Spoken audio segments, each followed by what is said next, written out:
Hello दोस्तों, कैसे हो आप लोग। स्वागत है आपका मेरे YouTube channel Neeta Bhatt blog में। और आज के ब्लॉग की शुरुआत हो रही है दिन में 4 बजे से। मैं राखी वगैरह बांध के घर आ गई थी क्योंकि मेरी थोड़ी तबीयत ठीक नहीं थी, तो मैं घर आ गई थी। मेरी बेटी जब अब चलने लग गई है। जब उसके पापा की डेथ हुई थी तो ये चल भी नहीं पाती थी, उसके पापा इसको चलते हुए भी नहीं देख पाए, तो अभी थोड़ा थोड़ा चलने लगी अपने पैरों से। तो हम लोग घर गए थे, हमने वहाँ देखो राखी वाखी बांधी। राखी, ये मेरा छोटा वाला भाई है, उसको राखी बांधी हमने। ये मेरी छोटी बाबू है, वो मेरी भतीजी बैठी है जो स्काई ब्लू कलर के कपड़े पहने हैं जिसने।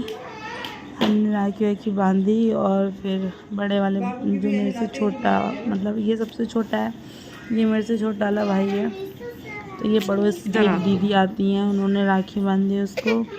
और ये मेरी लड़की है, इसको ये कह रही मैं सबको राखी बांधूंगी। हम लोग मतलब तैयार वैयार भी नहीं हो पाए थे, तो ये दीदी आ गई थी राखी बांधने के लिए। फिर उन्होंने सबके राखी बांधे, भाभी लोग भी सब तैयार नहीं हो पाए थे, तो हंस रहे थे हम लोग क्योंकि छोटे बच्चे हैं। एक दो भाभी के बच्चे हैं, 2 मेरे हैं, और सब समझ सकते हो अभी कुछ ही दिनों में मन अजीब सा हो रहा था। और आज तो मुझे उनकी इतनी याद आ रही थी। सब जगह लेके जाते थे बाइक से, कभी मुझे पैदल नहीं चलना पड़ता था, लेकिन हर कदम पे उनकी याद आ रही है, हर काम में, हर त्योहार में। मेरी छोटी बाबू देखो कितनी प्यारी है, इसने क्या बिगाड़ा था किसी का, भगवान ने इसके ऊपर दया भी नहीं करी बिल्कुल, क्या करें।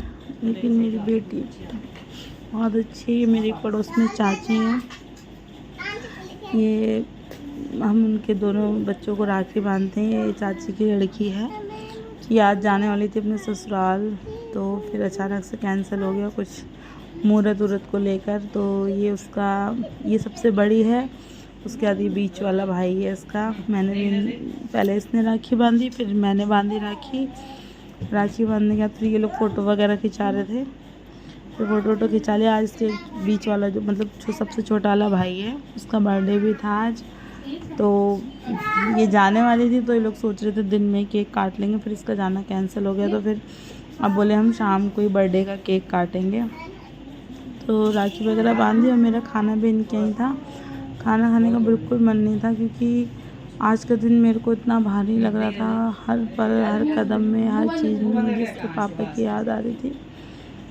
अभी भी ऐसा लगता है जैसे इंतज़ार कर रही हूँ मैं, कहीं ना कहीं से आएंगे आएंगे आएंगे, लेकिन जैसे जैसे दिन बीतते जा रहे हैं तो लग रहा है कि पता नहीं क्या होगा।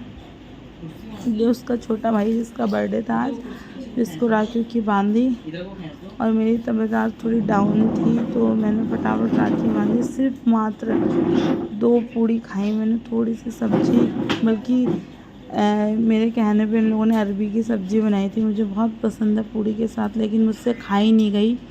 फिर हम लोगों ने राखी की बांधी, उसके बाद सब लोग बैठे। फिर एक दीदी हैं काशीपुर से, वो मिलने के लिए आई, फिर हम लोग मिलके फिर राखी बांधी। राखी बांध के फिर हम लोग चले गए।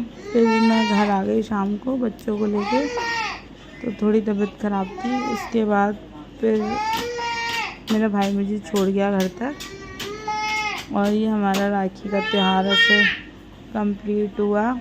ये मेरी बेटी बैठी है पर्पल कलर का सूट पहन के पीछे, और आराम से उठ जा बेटा, उठ जा। मेरा बच्चा इनके में पता नहीं फंस गया ना, उसका छोटा वाला भाई था। अब इसका केक को काटेंगे शायद शाम को, आज इसका बर्थडे है। तो एक दीदी चिढ़ा रही थी कि शाम को पार्टी लेंगे पार्टी। ये इसकी बेटी है, जब ये आई थी इसके पापा लोग इसको लेके आए थे, वो इतनी बड़ी थी। ये तो बेटी तो इसकी 1 साल की होने वाली सितंबर में, पर ये इतनी छोटी थी, हमने इसको गोद में खिलाया। आज इसकी भी बेटी हो गई, देखते देखते इतनी बड़ी हो गई। समय कब निकल जाता है पता नहीं चलता। फिर इसकी बेटी को भी राखी बांधी, मेरी बेटी के साथ की इसकी बेटी, फिर इसने अपनी बेटी को राखी बांधी। बच्चे शैतानी करते हैं, मेरी बेटी ने भी सब राखियाँ निकाल के फेंक दी, और ये भी बनवाने थी राखी। फिर राखी बनवाने के बाद अभी देखना कैसे चिल्लाएगी जोर जोर से, बनवाएंगे। जबरदस्ती बांधी उसने राखी। फिर उसके बाद हम लोग, मैं अपने घर चली गई थी क्योंकि मुझे बिल्कुल भी अच्छा नहीं लग रहा था। ऐसा लगता था बस अकेले रहूँ, ना किसी से बोलूँ, ना किसी से बात करूँ, कुछ दिमाग काम ही नहीं कर रहा था मेरा। उसके बाद बाबू को थोड़ी देर खिलाया हमने इसी को, फिर हमने सोचा ही जाने वाली है, फिर मैं घर आ गई। इसी के साथ आज का ब्लॉग खत्म होता है। Please like